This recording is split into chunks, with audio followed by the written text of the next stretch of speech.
Magandang araw sa inyong lahat at welcome sa aking channel.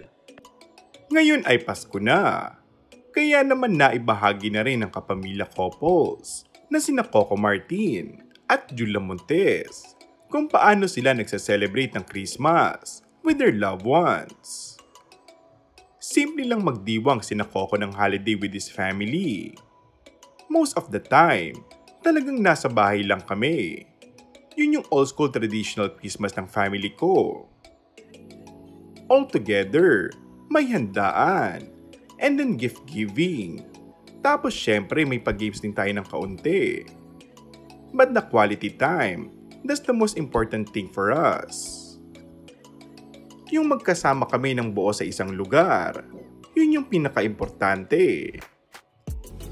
These past few years, nagkaroon tayo ng pandemic.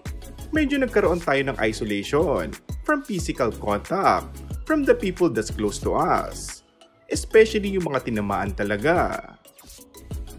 This year, walang balak mag-abroad ang pamilya namin. Dito muna kami mag-spend ang holidays. Samantala, di ba rin nakawala sa katanungan ang status ng kanilang relasyon ni Coco at Julia. Maayos naman itong naisagot ni Coco.